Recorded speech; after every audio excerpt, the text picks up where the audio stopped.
ఓం శ్రీ వారాహిదేవియే నమః. వారాహి మాత అంటే ఇష్టమున్నవారు మా వీడియోని ఒక చిన్న లైక్ చేయండి. ఏమాత్రం ఆలస్యం లేకుండా వీడియోలోకి వచ్చేద్దాము. భార్యాభర్తల సమస్యలు కావచ్చు, అప్పుల బాధలు కావచ్చు, సంతాన సమస్యలు కావచ్చు, స్త్రీ పురుష వశీకరణలు కూడా చేస్తారండి మా గురువుగారు. మీ సమస్య ఏదైనా ఎంతటి జటిలమని మీరు భావిస్తున్నా తప్పక మా గురువుగారిని సంప్రదించండి. పండిత్ పవన్ నంబూదిరి గారు, కేరళ తాంత్రిక గురువు గారు మీ సమస్య ఇట్టే పరిష్కారం చేసి చూపిస్తారు. ఒకసారి నమ్మకంతో మా గురువు గారికి కాల్ చేయండి, మీకే అంతా బోధపడుతుంది. గురువుగారి ఫోన్ నెంబర్ 9043637512. ఇది ఒక పవర్ఫుల్ మాయా మంత్రం అండి, వారాహి మాత మంత్రము. ఎంత పెద్ద కోరిక అయినా 2 నిమిషాల్లో తీర్చే అతి పవర్ఫుల్ మాయా మంత్రము. ఖచ్చితంగా ఏ స్వార్థం లేకుండా ఈ యొక్క ప్రయత్నం చేయండి. ఎంత కఠినమైన సమస్య అయినా, ఎంత పెద్ద కోరిక అయినా తీరుతుంది, ఎలాంటి సందేహం లేదు. మనస్ఫూర్తిగా ఎవరైతే వారాహి అమ్మను తలుచుకుని ఈ మంత్రాన్ని జపిస్తారో వారి కోరిక తీరుతుంది. ఈ మంత్రాన్ని మీరు ఖచ్చితంగా 21 సార్లు జపించాల్సి ఉంటుంది. ఇంకో విషయం ఏమిటంటే, పీరియడ్ సమయంలో ఉన్నవారు నాన్ వెజ్ తిని ఉన్నప్పుడు ఈ మంత్రాన్ని జపించకూడదు. ఇప్పుడు చెప్పే ఈ మంత్రాల్లో బీజాక్షరాలు కలిసి ఉంటాయి కావున ఇలాంటి సందర్భాల్లో జపించి పొరపాటు చేయొద్దు. అలాగే ఈ మంత్రాన్ని జపించాల్సిన సమయం వస్తే మనం బ్రహ్మ ముహూర్తంలో ఏ పని చేసినా, ఏ కార్యం తలపెట్టినా 1కి 2 పుణ్య ఫలితం వస్తుంది. అందుకే మీరు ఏదైనా పూజ చేయాలి అనుకున్నా స్నానం చేసి చక్కగా ఈ సమయంలో ఆరంభించాలి.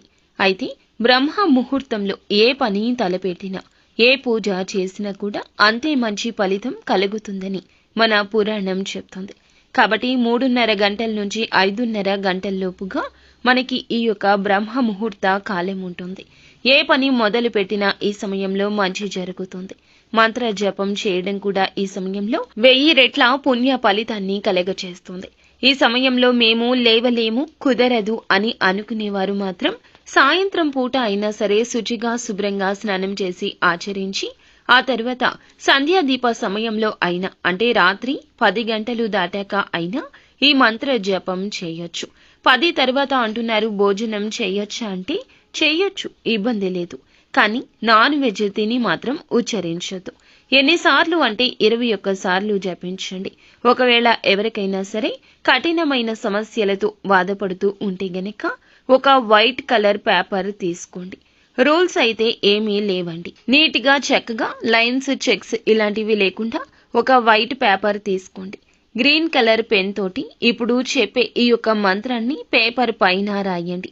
రాశాక అంటే 21 సార్లు రాయండి. ఈ విషయాన్ని ఖచ్చితంగా గుర్తుపెట్టుకోండి.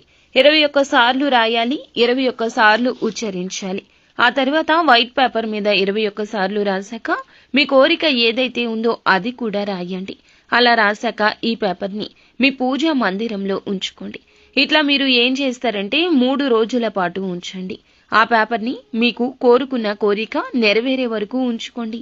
చక్కగా మేము చదువుకోగలము, మంత్రాన్ని మాకు తప్పులు పోవు అనుకునే వాళ్ళు ఎవరైనా సరే ఎక్కడైనా ఒక ప్రశాంతంగా ప్లెజెంట్ గా ఉండే ప్రదేశంలో ఇంటి లోపల అయినా పర్వాలేదు కూర్చోండి. త్రికరణ శుద్ధితో ఈ యొక్క మంత్రాన్ని జపించండి. మీ కోరిక తప్పకుండా నెరవేరుతుంది.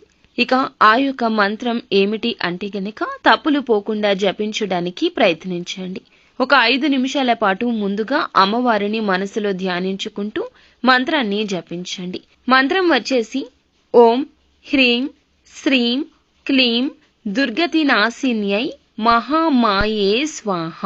ఈ యొక్క మంత్రాన్ని ఇప్పుడు చెప్పినట్లుగా 21 సార్లు పాటించండి. అమ్మవారు ఖచ్చితంగా మీ కోరిక వింటారు, మీ కోరిక తీరుస్తారు. ఇక స్వస్తి.